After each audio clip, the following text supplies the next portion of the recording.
So yun, what's up mga Forbes? Nandito na naman tayo sa palibago nating kwentuhan. So yun, makakasama natin ngayon ang Pride ng Batasan Hills, Quezon City. So yun, kasama natin ngayon si Idol Kazo Enraca, si Alex Brenyosa, at si Ian Rojo, and also si Manong, si Andre Narciso. Mga kuya, kamusta po yung biyahe? Okay naman na. Mabilis lang, walang traffic. Walang traffic. Oo. Nakakotse ba kayo o motor lang? Motor lang. So, kamusta yung mga ano natin ngayon? Pinagkakabalahan? Okay naman. Okay Pinagkakabalahan namin ngayon is basketball, trabaho. Yan. Off the court, ano po bang, ano yun? Ikaw muna, kuya. Sige, ako Ano po muna. bang Off the trabaho? court, bukod sa may clothing line ako, tapos may ibang business din. So, kapag walang basketball, dito tayo sa business industry. Ganun. Clothing line. Ano po ba yung clothing line nyo na? Lucky's. Ito Lucky's yung suot niya. yan. Oh, Lucky's. Suot niya. O, ito mo doon, no? Bigay lang yan eh. Joke lang. Siya naman, Kuya Alex.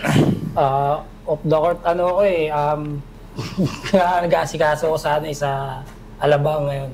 Kasama ko si Mrs. Si Kuya Rojo. Ako pagka walang laro, sumasilent lang po, biyahe-biyahe ako. Biyahe naman na. Ikaw naman, Manong, kamusta? Pero pa rin school. School pa rin.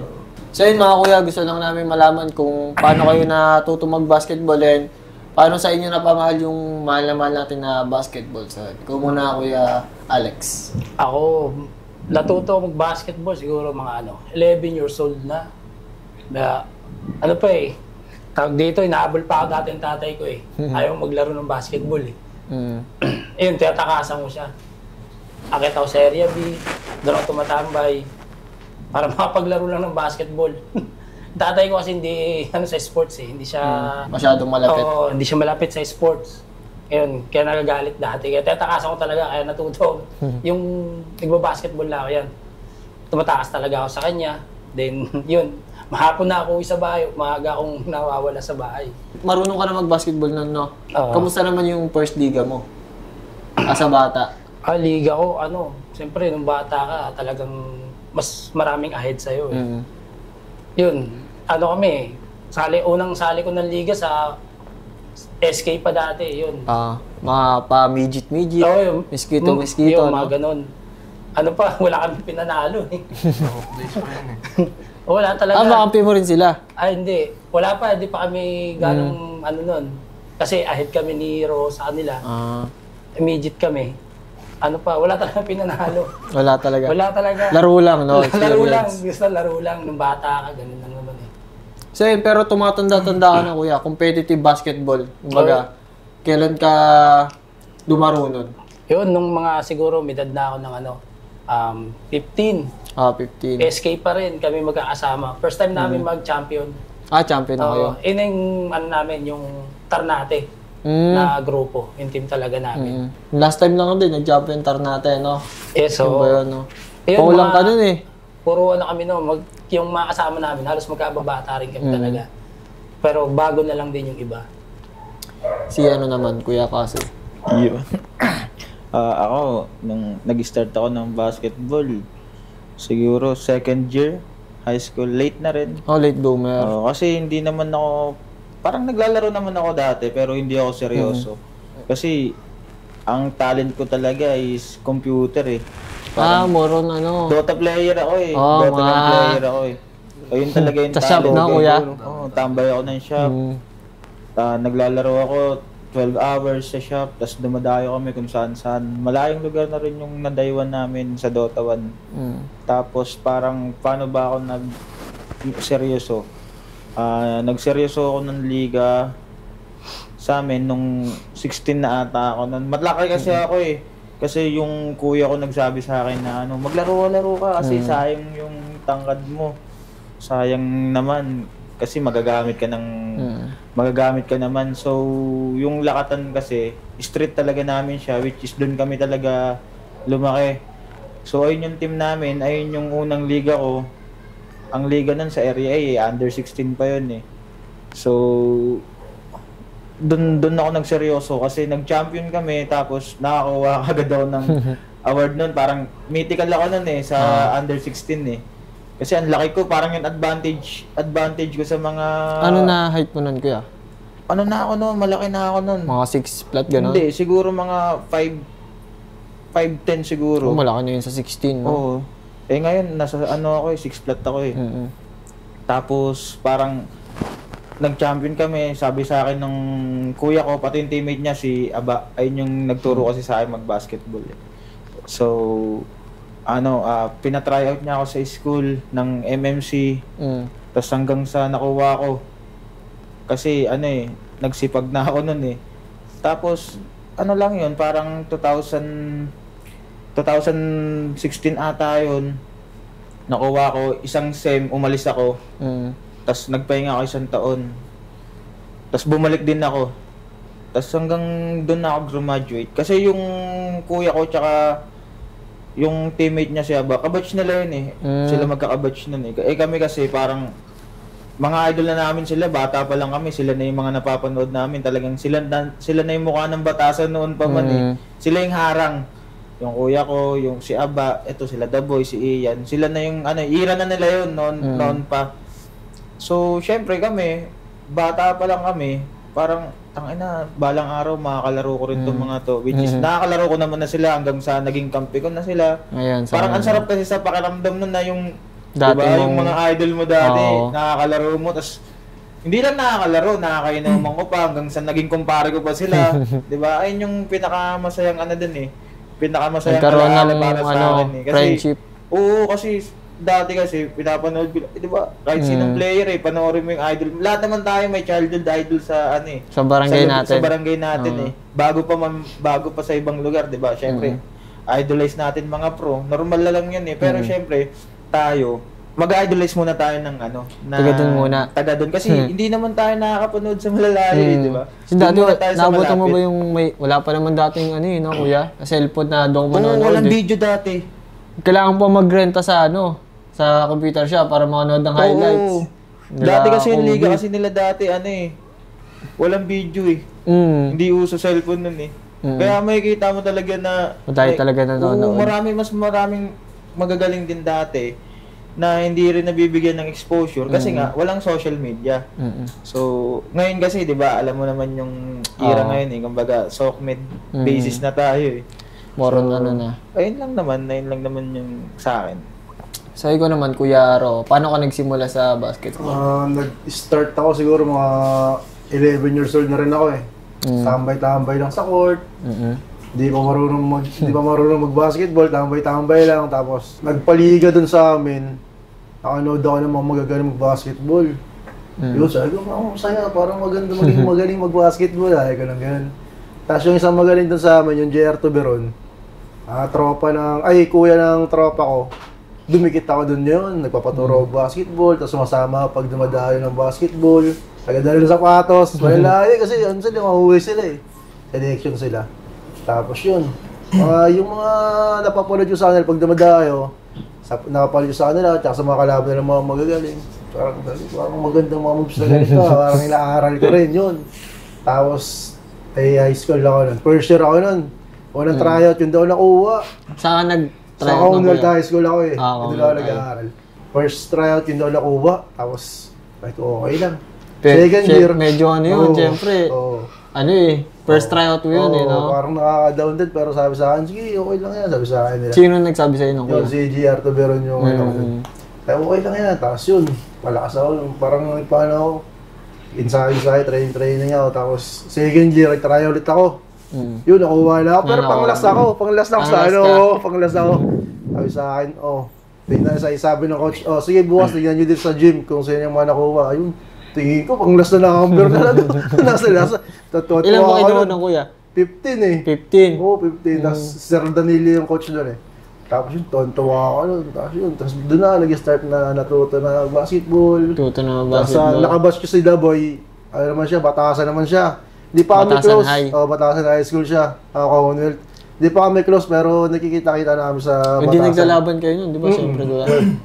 Kamusta yung magaling na ba si Kuya The Boy doon? Mahusay si The Boy. Star player. Shooter na, shooter? Ay, hindi pa. Ano siya dati? Slasher siya eh. Slasher. High flyer, slasher. Wala pa shooting. Tapos ngayon, nakahusay na eh. Papaulan na eh. Yun lang. Si ano naman? Manong? Start ako parang mga 9 or 8 yata. Mhm. Kasi yung mga tito ko, parang nag-trip sila magtayo ng half-court dun sa lugar na Tapos, yun, simula laro-laro. Pagka wag di sila naglalaro, saka lang ako makakalaro. Siyempre bata, yun, no? Bata ka. Kumbaga pag wala nang dayo yan, laro na ako yan. Tapos hanggang sa, ano naman, parang nagustuhan ko rin maglaro. Kasi lolo ko nga, nagko-coach. Sumasama ako sa kanya. Kumbaga, mga idol din ng Batasan naging player niya eh. Sila Quebec, yung mga kuya din. So hanggang sa, ayun, naglaro na ako Hanggang ngayon, basketball. Hanggang ngayon, no? Ano naman tayo, mag-choose naman tayo, doon naman tayo sa QC Cup Season 1. So, alam naman natin, malakas yung Team Batasan. Siyempre, kayo yung mga player nun eh.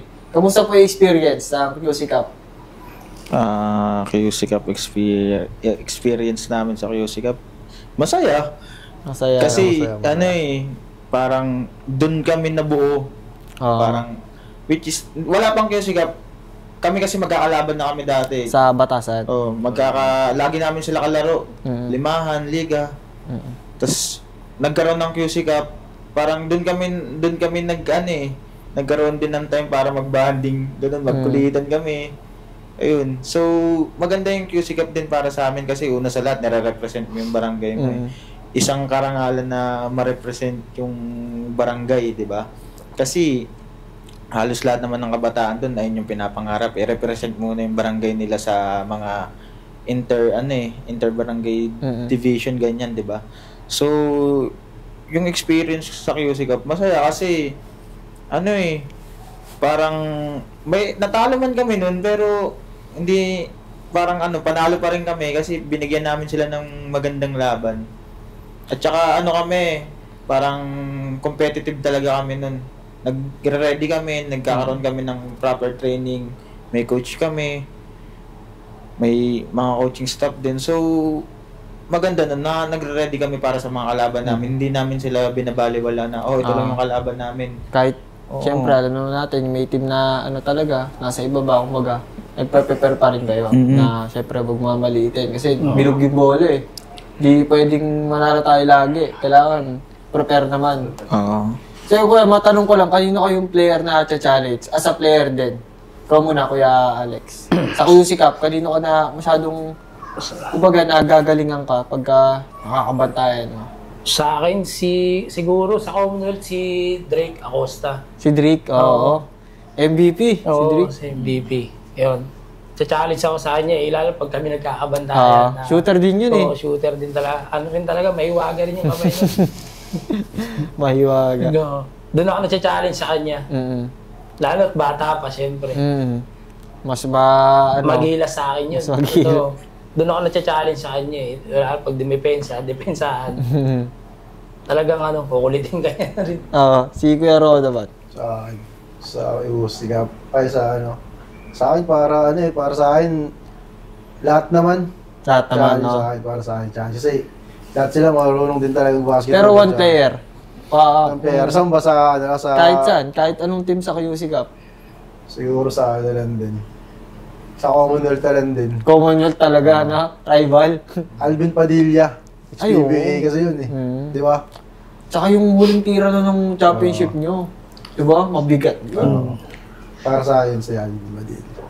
Ikaw, Manong, kaya ko na doon, challenge. Sa akin, sa Big Manila. Sa Big Manila. Commonwealth din. Commonwealth din, si Ellie J. Si Ellie J. Hirap niya i-stop kasi ang lakad eh. Tapos ang tigas sa mga ganito. Kaya kahit anong gulang. Di mo pinisiling ganito, no? Di mo pinisiling ganito? Matigas? Di kaya ng Kahit anong gulang ko ron, hindi talaga kaya. Ang lawi niya, tigas niya pa. So, kamusta naman yung... Siyempre, may mga talo tayo sa QC Cup. Kamusta kayo? Paano kayo bumabawi as a team? Siyempre, nakita ko nung laban nakaraan pa yun. Tinalo kayo ng Balingasa. Kamusta kayo? Paano kayo bumawi nun? Siyempre, home court nila yun, tinalo pa kayo. Kami, nagpetix kami nun eh. Parang New Year kasi yun eh. ilang weeks kaming walang ensayo. Yun kasi yun. After New Year. After, Year yun. Christmas Eve, mga sa Eve. Parang napasok yung inuman. Parang may may alak pa sa katawan. Lahat kami wala sa kondisyon. So, parang yung kalaban namin, parang pinakamababang standing yun, tapos tinalo nila kami. Gulat nga ako sa performance nila, nakakasabay sa inyo. Hindi, sa naman, lahat naman kasi ng team, kayang sumabay sa contender na team pag sinisipagan talaga nila. At saka iba rin kasi yung, yung home court advantage kasi grabe rin yung crowd doon. Mas masarap maglaro kapag mismong taga-lugar mo nanonood sa'yo. Parang, gaganahan ka nito. Ganun din siguro yung naramdaman nila. So, talo kami. After ng game na yun, parang nag-huddle kami. Tayo na, sabi nung coach namin, syempre, pumetics kami.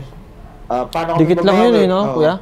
Paano kami babawi? Ensayo pa rin kami, ganun. Parang other day, nag-ensayo kami. So yun mga kuya, nagliligan labas ba kayo? Mga money game?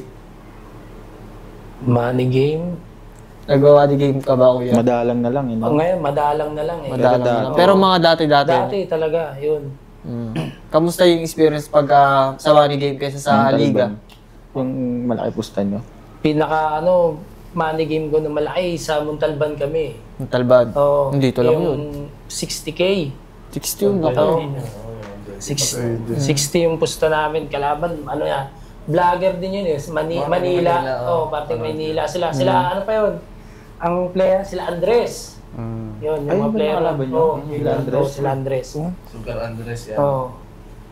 Yun pa yun. Kamusta naman kuya? Panalo naman? Panalo naman kami, pero dikit na dikit lang yung laban namin sa kanila. Kasi buhay pa nun si Baring Changi. Isa naming big man sa Batasan na mahusay din. Kung nawaan na siya ngayon. Nawala na. So ikaw naman kuya Kaso? Oo, ligang labas. Money game, sa money game muna. So, sa money game, marami din kami nilaro na money game. Ito, kami magkakasama. Dumayo kami, Antipolo, binabaybay din namin. Montalban, yan, kasama ko to. Tapos sabay, Payatas, grupo nila, nila Jake Bagon. Nakasama rin namin sila. Parang kami magkakasama noon dati. Kami, sila Jake Bagon. Sila Jake, sila Hiponya. Dati kasama, tas hanggang sa nakakalaro na rin namin sila. Kasi nakalaban natin sila sa Freedom, no? Sa Freedom. Magkano pusta nun? Parang 15K pusta nun, nakalaban namin malaki sila. na yun, 15. Yung grupo ng Commonwealth yun. Parang sila kasi noon pa man contender. Commonwealth, malaki kasi Commonwealth. Rival, siguro rival na talaga nila, rival namin sila. Parang pag kami Batasan, ito kami. Ito, ako, Daboy, Ian Rojo, yan, si Manong, sila Maui, yung isa namin big man. Tapos kalaban namin sila. Which is, natatalo nila kami, natatalo din namin sila, parang ganun lang din, kasi condition sila eh. Ayun yung money game namin. Tapos, ligang labas. Parang, nakapaglaro ako ligang labas, 2017, bata pa ako noon, parang, Panalay yun sa Batangas. Boss namin doon si Kando parang Team Maros kami noon, Panalay. Parang ang liga namin doon, under 18. Tapos kalaban namin yung mga player ng yung school yung Batangas University. Magagaling, UB, gagaling. Talo kami finals. Tapos parang naglaro din ako doon, Mayor's Cup. Open League naman yun. Di mabibigat yun. Kasi ang kampi ko doon, sila Ambuludto, sila Kuya DJ Leonor, si Batitong, yung mga mabibigat na player na rin. Kasi ang mga kasali doon, sila Ablasa, parang nakailan laro lang din ako doon kasi bata pa ako noon, hindi ko pa kaya sumabay sa ganun. Pero great experience sa akin kasi makatungtong ka sa Batangas. Big stage na yun. Parang ang laking confidence nun pag naglaro ka sa lugar niyo Ayun, so ligang labas, marami. Kasi parang ngayon na rin yung naging buhay ko Ayun, syempre marami tayong manager na nagtitiwala. May nagbibigay sila ng mga per game, ganun. So masaya yung ligang labas, which is mahirap din kasi syempre baka ma-injury ka. Ayun yung buhay mo doon ka kumikita. Kaya sa mga boss ko na dyan, maraming salamat sa inyo. So, yun lang yung kwento. Siya naman, Kuya Ro, anong experience pag iba yung question, nung bata ka pa, syempre mga 18 years old, 19, syempre naglalaro ka ng mga ano yan, pustahan, nakapaalang. Kamusta po yung experience na gano'n? Nakapaalang eh. Alam mo rin yun. Oo, syempre. Madaling ganyan sa mga cowboy ganong court, sa edad, mga... ganong edad, eh, no? Oo, mga ganong edad. Yung 18 talaga ako yun, talagang sabi ko, kasagsagan talaga yun. Condition pa, no? Oo. Sobra. As, idayo, ikot-ikot din eh, malayo din talaga eh. May experience din na napapaaway. Oo, yun, napapaaway. Oo, meron Sabi talaga, mo na hindi nga. ko iwasan. Oo, pag binigyan ka, kuya, anong ginagawa mo? Siyempre, pagka lugar nila, Ay, ginagawa mo. alangan yung umaaway. Pero pag halfway kayo, yan, kayo, mapakay nyo, Oo, mapakay. makbakan. Sino ba yung nakalaban natin ng limahan? Yung mga taga Valenzuela yun? Yung sa Laurel? Oh, sa Bugbugan, no? Laura. Oo, bugbugan yun. Tapos yung mga ganong edad, 18 pa, tapos, ano eh, yun talaga, hassle talaga, parang walang takot na pikilayang ka eh, kasi gagaling naman, di ba? Wala pang trabaho eh. Mabilis gumaling Oo, kasi. tsaka wala pang trabaho, puro basketball lang ayun. Pera talaga kung tawagin. Yun ba yung uso yung ano, lakad lang talaga. Tapos walang motor, lakad lang, Lakad lang. ikutin mo. Tabla panalo, no? Saan ka dumadayo nung kuya? Sa Quezon City? Hindi. O doon ka lang sa Batasan? Hindi, ikot din. Ikot din. Buong chaos yan sila. Dito sa Batasan. Yung mga bagong silangan. Yan, ikot din eh. Commonwealth, hindi masyadong, mahuhusay kasi dyan eh. Ibas tayo sa Oo, malakas talaga player dyan eh, dati pa. So diba, dahil na ako nag-high school. Kikita ko rin talaga yung mga player, mahuhusay talaga. Marami pa mga nakatago dyan sa Commonwealth. Hindi pa na-expose. Hindi na-expose. Tapos sa mga ibang lugar din, San Juan, mga ganyan. Tandang Sora. Balara, minsan, mga ganyan. Cavite. Si Kuya Lawan? Ako naman, hindi ako masyado talaga sa mga. Hindi talaga, ano. Baga more in ano talaga. Sa mga liga-liga. Nag-start kasi ako parang school start. Parang school yung naging liga. Mga mailubes, kuya. Ay, di mo na. Nag-start na ako, di ba? Half court, tapos nagtuloy-tuloy, nag-schools na ako. Sa mga game, wala eh, kasi parang hindi ako nag-enjoy gano'n. Siyempre, iba yung gusto kong laro, tsaka yung laro sa mga game. Iba? Oo, sa mga game kasi pagka naglaro ka, hindi pwedeng yung walang protocol, hindi. Tawin ka talaga dyan. Pisikalan talaga dun eh. Pisikal, tapos hanggang sa nung nag-17 na ako, parang puro liga na ako. Lalaro na ako sa Montalban. Kumbaga ako yung bata nun. Ako yung bagong table na bata nun sa akin. Tapos ito sila kuya, Ian, sila kuya Gabriel. Parang lately na lang. Kasi, siyempre mahirap sila kasabayan kasi magaling nga ito mga ito. Parang QC Cup mo tayo naging magkampiyan. Oo, QC Cup. Nito na lang, lately na. Dahil ko kasi yung kinakalaban eh. Lagi yung tinatalo nito, kuya? Hindi, talo ko din lagi. Talo nyo pala sila eh. Mahirap sila kalaban. Mahirap. Kayo nakalaban nung nakaraan. Nagpawalan si kuya, 59 points. Oo, 59 points ba yun? Grabe naman yung condition na sa finals, no? Hindi, may secret siya, bago nila rin. May sikreto ba? Sikreto niya sa amin. May secret. Kabubo ka pa ata. Nag-inom daw siya, sabi niya. Nag-inom daw siya nung gabi. Tulog lang ako ng maaga. Tulog lang ng maaga. Nagpa-anto ka ng kuya para paggising mo, kondisyon. Tapos gabi, finals. Kaya pala. Mahirap sa amin, nasa Batasan talaga. Parang yung grupo nila, tapos yung grupo namin, pagka may mga liga, ganyan talaga. Grupo kasi nila, contender team talaga din. Kumbaga sila, mahirap tibagin. Parang pag sinabi mo sa Batasan, sila na, yung team na kagad nila yung pinakinaabangan eh. Parang, eto na mag-champion dyan, gano'n.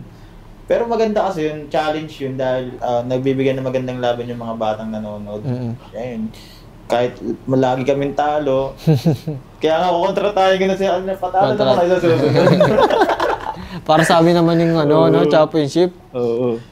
Pero kahit talo kami, after game, tropa pa rin.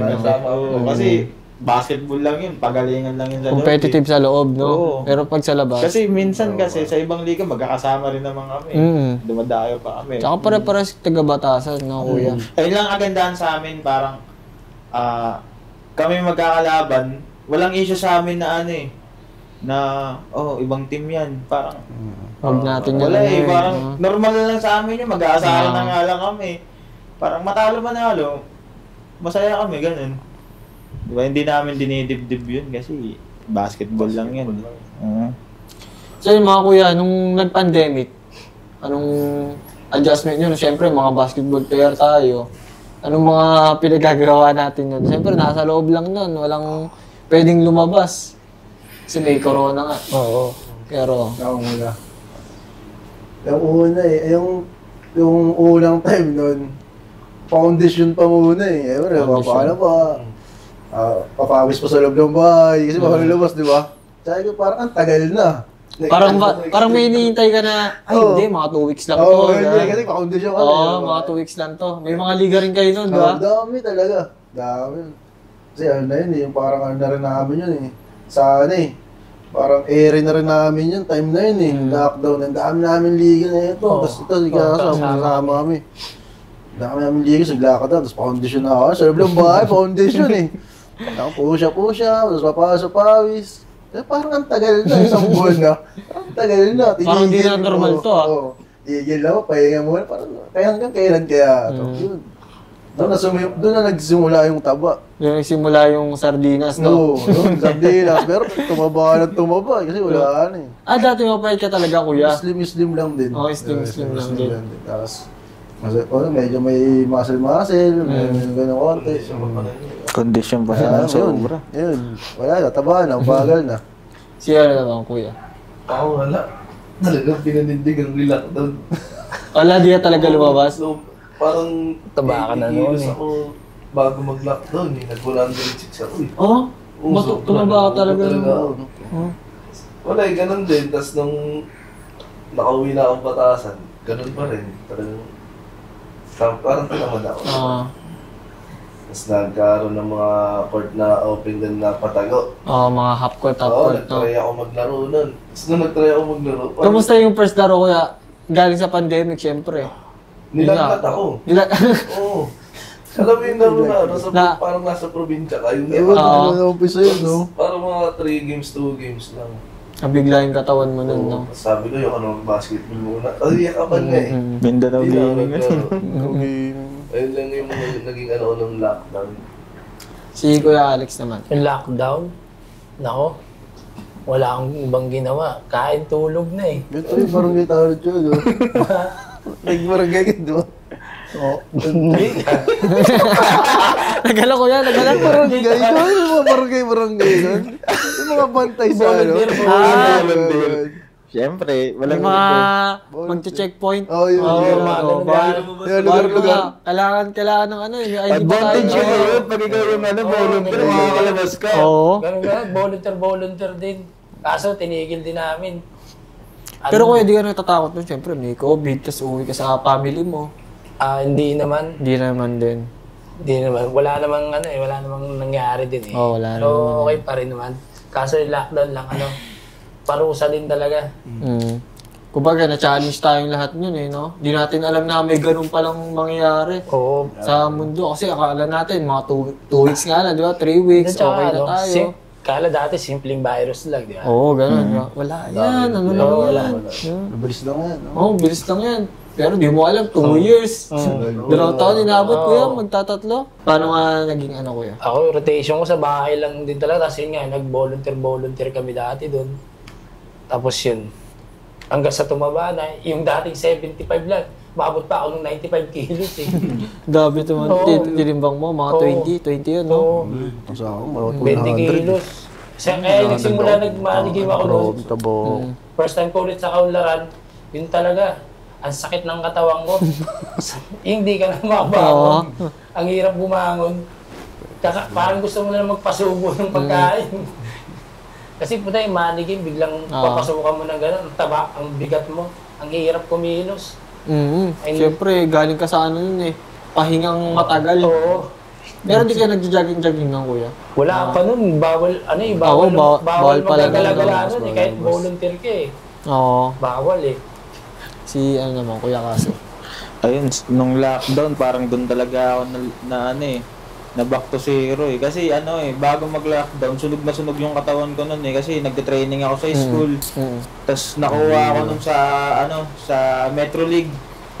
Parang isa yun sa mataas na liga din nun dati. Kampi ko dun si Drick Acosta. Si Drick. Mythical nga siya nun eh. Condition. Tapos parang syempre, training ka sa QC. Nire-represent namin ng QC. Batang QC kami nun eh. Parang after nun, biglang nag-lockdown. So, hindi mo inaasahan. Oo. So, yung condition mo, parang mababak to zero. Doon ako tumaba ng gusto. Pero, sa akin kasi yung lockdown na yun, parang nagbenta ako ng mga short na yun eh. Nagbenta ako ng mga short, nagre-resell ako ng mga, parang syempre doon mo nasubukan yung mga diskarte eh. Parang naging online selling kami, online seller kami lahat. Dumami online seller din no, kuya eh, no? Sobrang dami. Parang syempre, di ka makapag-basketball. Tagal na na. Ang gagawin mo lang, kain, tulog, inom. Oo, inom pa pala. Kain, tulog, inom. Gising ulit. Yan. Wala ka namang ibang gagawin, bawal ka magpapawis. So, yung timbang ko nun, umabot yung timbang ko, nasa 105 bata ako. 105. Sobrang taba ako nun, ang laki ng tiyan ko. Hanggang ngayon naman eh. Pero ngayon, nabawas-bawasan naman. Grabe na, ngayon, gumagaan-gaan naman kahit pa paano. Hindi katulad dati na, after ng pandemic na yun, pwede na makapaglaro. Ang hirap talaga mag-adjust. Kasi nag-back to zero ka eh. Kumbaga, ang hirap kasi magpa-condition sobra eh. Siyempre, may ibang responsibilidad ka, di ba? Hindi ka naman nahabang buhay basketball eh. Unahin natin yung iba. Kaya ngayon, na lang ako, parang tamang papawis na lang din, ganun. At least kahit pa paano, nakakapaglaro-laro pa. Hindi lang katulad ng dati. Pero okay lang kasi, masaya naman ako sa kung anong ko ngayon eh, kung nasan man ako, ganun. Talagang malaki rin yung natulong sa akin ng pandemic. Kaya, which is, nakakasad kasi nawala yung condition mo sa basketball. Masaya kasi, parang kahit pa paano, yung mga hindi mo kayang bilhin dati, tapos kahit pa paano, may mga medyo nabibili-bili ka na, ganun. So, ayun lang yung kwento ng lockdown ko. Tsaka kasi tumulong sa akin si Bosteng eh. Si Bosteng. Isa sa mga talagang yun. Isa sa mga pundasyon. Kaya sobrang thankful ako sa tao na yun. Mahal na mahal ko yun. So ayun lang naman. So once again mga kapor, nakasama natin ng mga pride ng Quezon City, si Kuya Kasu, si Kuya Alex, tsaka si Kuya Ian, and si Kuya Manong. Guys, thank you sa pagpunta dito. Alam naman natin, maulan. So, yun. Any shoutout po, Kuya? Ako, shoutout ko yung team namin, Tarnate. And also yung Four Vlogs. Tsaka si Boss Cholo. Maraming salamat po. Shoutout nga pala syempre sa mga viewers. So, abangan niyo yung kwento namin. Tapos, syempre, shoutout sa Four Hoops Vlogs. Four Hoops kay Boss Cholo, yun. Shoutout sa Four Hoops. Salamat na paunlakan niya kami. Shoutout din sa team namin, sa Tarnate, sa Lakis, tsaka sa Team Masmin. Yan, thank you. Ay, shoutout sa girlfriend ko, The Purpose. Pag-ganun pa. Shoutout sa mama ko sa Taiwan, tsaka sa papa ko sa Qatar. Shoutout sa mga batang batasan. Yun. Susunod kayo naman. Shoutout kay si Mama, yun nasa ibang bansa, sa Bahrain. Shoutout kasabay sa papa ko na sa Japan. Mga kapatid ko dyan, shoutout sa inyo. So once again, sila Kuya Kasu nga, ayan, nakasama natin sila. Mga kaporup, sabangan nyo ang kwento nila. Madami itong masasabi. Sila Kuya Kasu. So yun na mga kaporup, thank you sa panonood. Power for more sa ating mga videos.